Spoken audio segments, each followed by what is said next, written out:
In this edition of UTA Spotlight, we look at how a panel celebrates women and their journeys in leadership positions.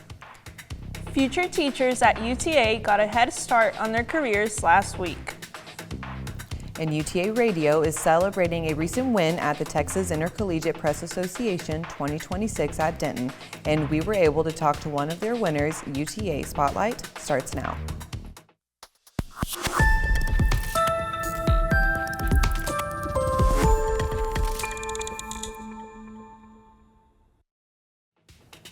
Welcome to UTA Spotlight. I'm Brianna Alvarado. And I'm Michelle Trevino. Thank you for joining us.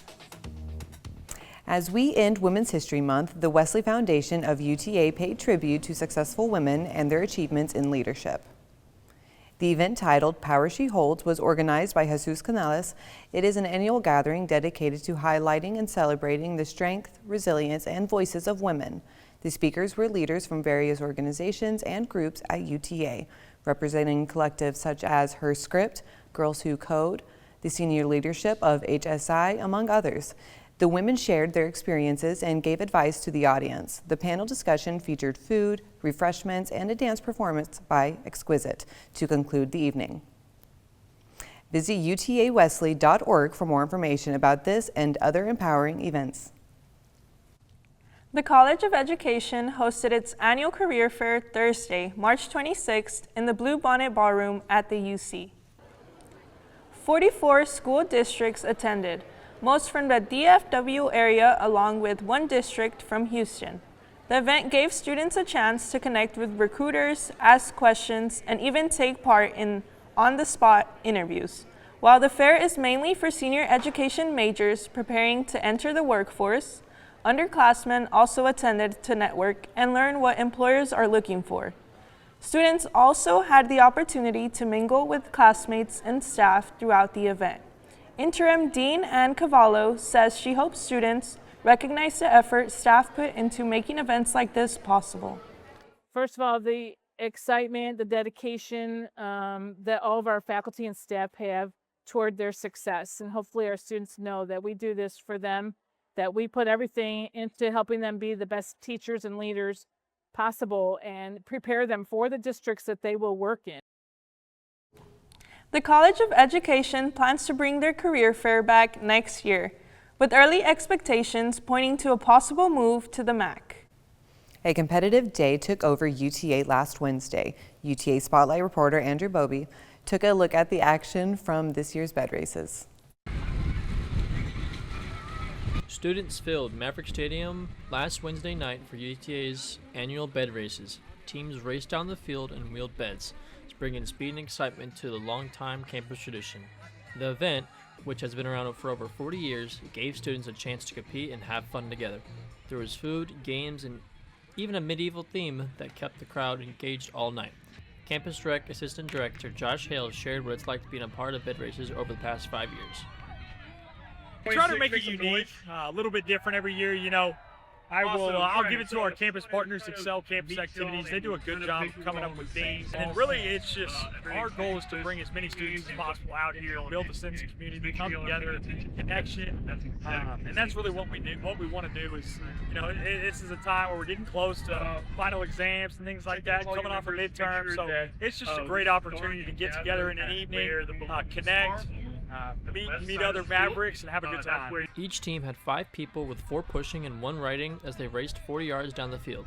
One student who competed in the races talked about their experience. We are in a sorority, actually. We're Delta Zeta. Obviously, we want to come out and show what we're all about. So it's obviously a great way to meet people, socialize, and just have a good time. Definitely be faster. We needed to be a lot faster, a lot more coordinated, but overall, it was a fun memory. This year's bed races featured 4 different divisions for students to compete in. Team Ferry FC took first place in the men's division, while Delta won the women's division. The National Pan-Hellenic Council took the top spot in the fraternity and sorority division. This is Andrew Bobby with UTA Spotlight. This marked the 46th edition of the bed races and continued the longest campus tradition at UTA. Now we take it to Michelle for today's Terry Talk. Welcome back to Terry's Talk. This week, Terry Talk reporter Aiden Clark talks to a fraternity on campus about their upcoming community service event.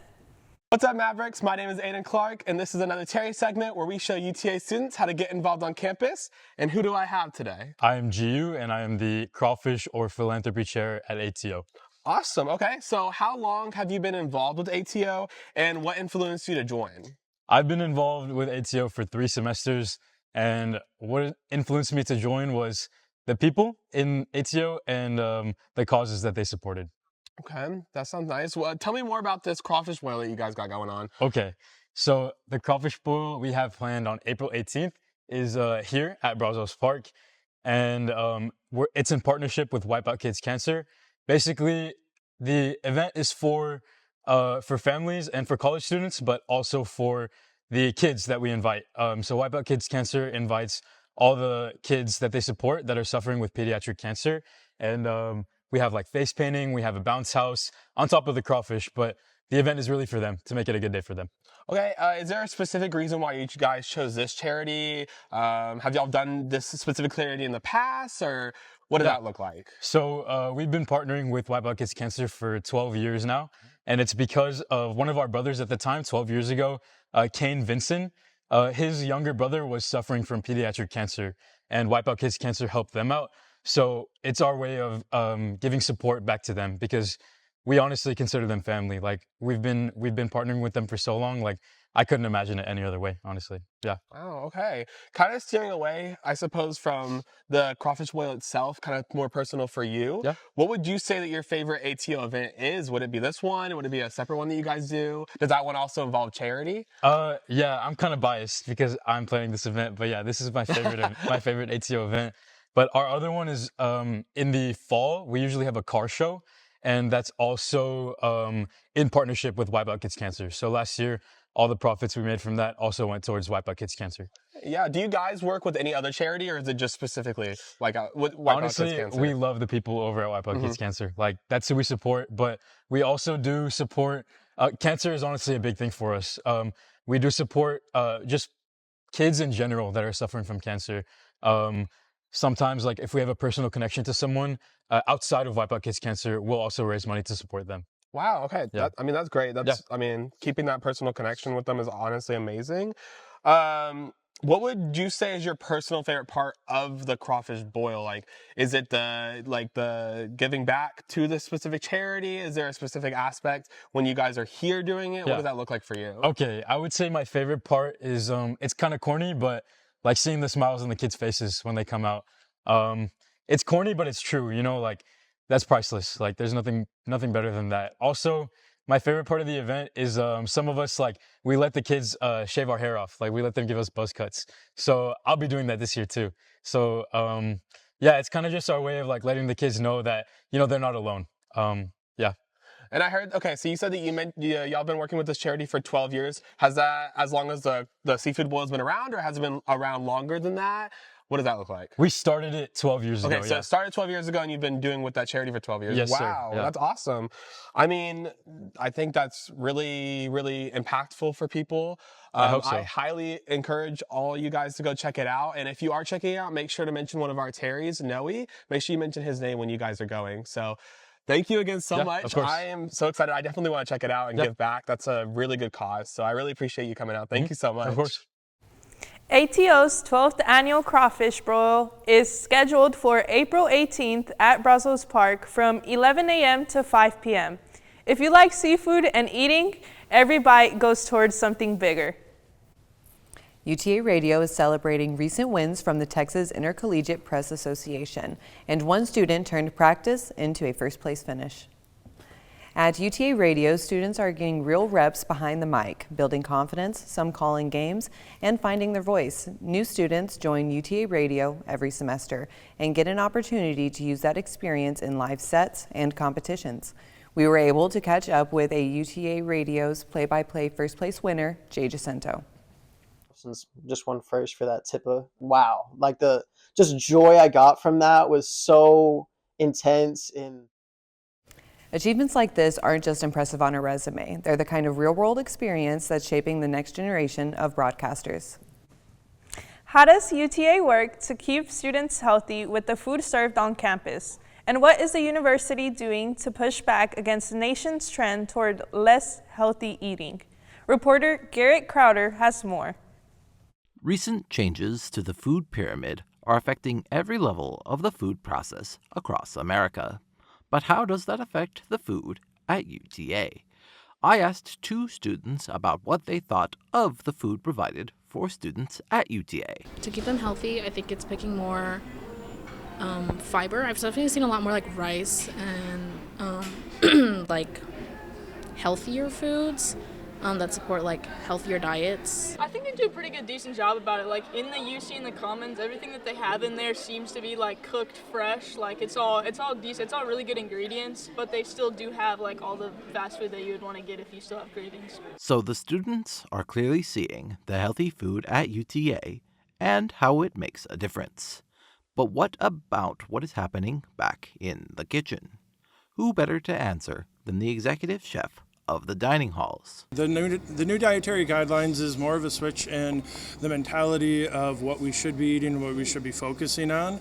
That doesn't really change on our offerings. Our offerings still include the grains, the proteins, and everything else. So the dining halls at UTA are not only providing healthy options, but they are to an even greater standard than the new dietary guidelines, which should help everyone be very healthy indeed. Garrett Crowder, Arlington Sentinel News. For more information on how to eat healthy on campus, please contact a UTA staff nutritionist. After the break, students got a sample of a variety of foods at the International Food Festival. We look at a live music event at Brazos Park. We hear from the softball head coach after 2 straight conference series wins next on UTA Spotlight. Hate is loud. It gets clicks. It gets attention. Hate, however, is actually quite small. But love is the majority. Love fills our hearts, our lives, our every day.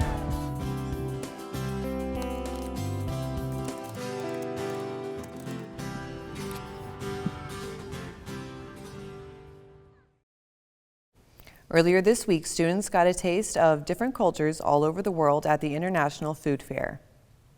Brazos Park drew students in with the International Food Fair, part of the university's I-Week celebrations.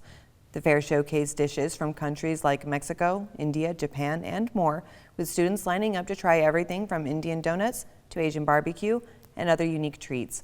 Students also enjoyed live music, colorful decorations, and hands-on cultural displays, making the fair more than just a food experience. The experience united students celebrating the diversity of campus life while providing a fun and educational way to learn about different traditions. Recently, students were able to enjoy an evening of live music hosted by the Department of Music at Brazos Park. The UTA Commercial Music Ensemble performed from 6 to 8:30 p.m., where they played many songs for the enjoyment of students and passers-by. The musicians and singers showed their talent as they performed songs from genres like rock, pop, R&B, reggae, and others. The Brazos Park stage was lit up with colorful lights, which only added to the vibe brought by the live music. Live music events come every now and then, so check Mav Engage for any upcoming events by the UTA Department of Music. Michaela Nobles hosts Healing Reflections, which focuses on personal growth and emotional well-being for students. In the latest episode, Michaela and Dr. Lauren Pitts-Bounds talk about when to let go of a relationship. Sometimes we hold on, hoping things will change. But you know deep down, when your peace feels heavy and your heart is not safe, you're giving more than you are receiving. The alone time is really important, but before that alone time, people have to acknowledge that there's work to be done, right? You've heard me say, and I probably say it every episode, right, that the first step to recovery is admitting that you have a problem. You cannot confront and conquer what you won't acknowledge. So the first thing you have to do is look in the mirror and be like, you know what? Is the condition of my life what I want it to be? Can I honestly say that I love the life that I'm living? And if the answer to that is no, if you realize that you have more discontentment in your life than you have joy and peace and happiness and fulfillment, then you've got to make some acknowledgement. And then after you make that acknowledgement, you have to be willing to take the time to really get to know yourself for who you really are. Understand what makes you think, feel, function, and navigate life the way that you do. And then you can begin to put systems and measures in place, because remember I said, in order to modify your behavior, you have to have an identity shift. All of these clinical terms, all of this maladaptive behavior aligns with how you identify. When you identify yourself as a healthier, more whole version of yourself, your behavior will follow, right? And those are the practical steps. And take the time to humble yourself and acknowledge and admit and seek help.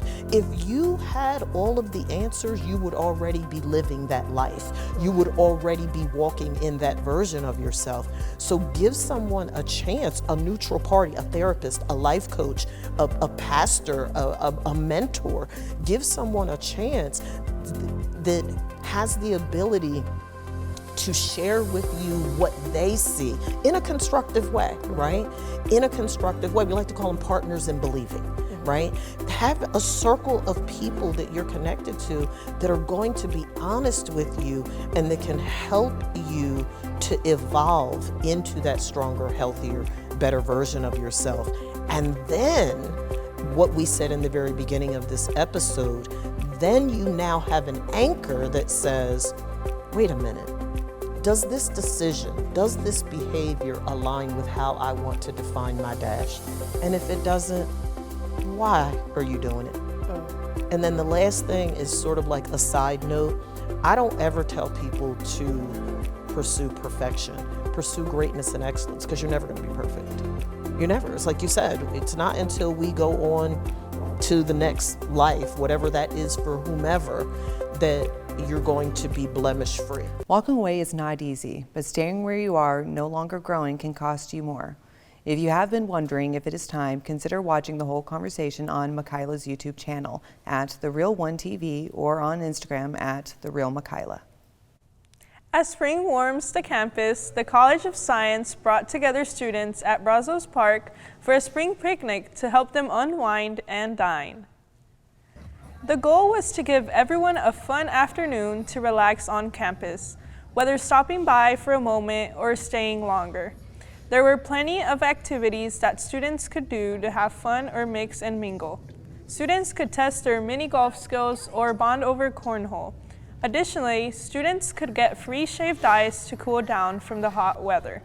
A food truck was present to serve lunch for students throughout the event. The College of Science says they were excited to welcome students to relax, refresh, and unwind together. With the weather heating up and the semester speeding along, this picnic was the perfect reminder for students to have some fun and cool off with friends, while also enjoying the weather. Now we turn to Andrew for some sports updates. That is right, Michelle. The Maverick Report starts now.